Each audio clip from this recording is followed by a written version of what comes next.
guys, it's Chelsea Gant with Austin Underground. I'm sitting here with Ben from Jukebox the Goat. How are you? Doing fine, doing fine. Good. Okay, so I'm sure you're asked this all the time, but how did you come up with the name of the band? Like, where did it come from? You know, it's one of those things that I wish we had, like, when we came up with the band name, I wish we thought, okay, we're going to be asked this for the next 10 years, we should come up with a good story. But what it really was is we were all in college together and sitting in a dorm room, and each had a different idea for a name. I wanted us to be called something with Ghost, and Tommy wanted something with Jukebox. We like to joke that our drummer has a limited vocabulary, and so he recommended and we put it together. And the important part was that at the time we were like, it should be Google searchable, and that has turned out to be relatively important. It's a great name, very searchable for Google.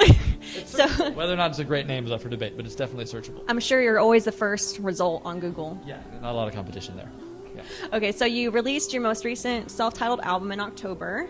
Was there a theme behind writing this album, or like where did the inspiration come from for writing these songs? You know, it was all over the place. We came into the record with around 50 songs, demoed, conceived in completion, and then willed it down to the 11. It was originally 12, but down to the 11 that we have now. And so, you know, we don't think about a record as, okay, let's make a record. Let's write 11 songs that all fit together. It's, here are all our songs. How do we reconstruct them and put them together in a way that makes sense? And so that's what this was. And we wanted to make a record that was like a danceable record and a party record, and that's how it came together. So what's the songwriting process like for y'all? Do you have a session, or do you write it individually and then like show it to each other afterwards? It can be both. So sometimes it's Tommy and I both write individually, so we'll write a song, and then we bring it to the band, and then we will sort of tear it a new one and make it sound like a jukebox song. And then from there, we take it into the studio and tear it apart all over again and craft it into the record. But every song is different. Some songs you can sit at a piano, or I can sit at a piano, and it's written in an hour, and some songs take months and weeks, and you never know. I wish there was an easy answer. Oh, you write a song by doing this, and that's how you have a good song. But each one is different. It's never easy. So is there like, for any of your songs off of any of your albums, is there like a funny or interesting backstory to how it was written that your fans might not know? Oh man, we write lots of joke songs that we're not allowed to put on records, and those are usually, a product of just losing our minds in the van and saying inappropriate things. What they wouldn't know. I wrote one song, Somebody, which is the single off our last record. I wrote from something that happened in Austin, Texas, and I just saw a girl's eyes over her shoulder, and I had this idea of like this, because I'm insane, this love affair that did not exist between the two of us, and ended up writing like a sort of fictionalized, fantasized song about it, and that turned into the song Somebody. Some songs, like I wrote Summer Sun on our second record, and that is based off of a Chopin Nocturne, so it's a Chopin piano piece that I played and then just turned that into a song. Those are good stories, but there's no, again, I wish there was an answer. I wish there was like, oh, songs happen because of this. Sometimes it's just paying attention and sitting down at a piano and trying to write a song. And what do you mean you never know? There's always, those are pretty good stories, I think. Yeah. They're the only ones I have, so good. I'm glad. Well, they worked.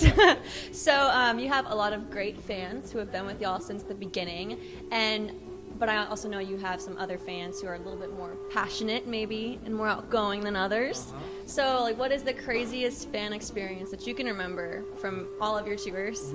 We just had a really an intense one in San Diego, and this girl showed up, and she'd seen us a couple times. And she had the ghost tattooed on her arm, and she asked us to draw another ghost, a girl ghost, like a boy-girl ghost, and then sign her arm. And then within 12 hours, she had tweeted and got the entire thing tattooed.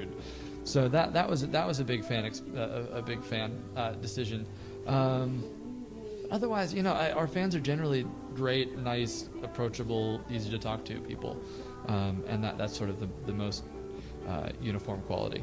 Well, that's dedication, because that's there forever unless she decides to get it on. I wouldn't even get a Jukebox Ghost tattoo. Yeah. Okay, so I have one more question for you. It's probably the most important question that you'll ever get asked, probably. Okay. So, a lot of pressure. If you were stuck in a TV show for a month, what show would it be, and who would you play? Oh, like as in I become one of the characters, or yeah. We'll go with that. Or you can make up your own character, or like if there was a TV show, like that I had to live in the world of that TV show. Yeah. What TV show would it be? With those people. Oh, it's so good. 100% it'd be 30 Rock. I would love to be part of 30 Rock. Who would I be? I don't know. I'd be one of the bit characters, or I'd just be happy just watching. You know, I'd follow Tracy Jordan around all the time. Okay, so you'd play the part of the stalker. Yeah, I'd be the stalker. Ooh, I'd be a great stalker on 30 Rock. Yeah, I like that.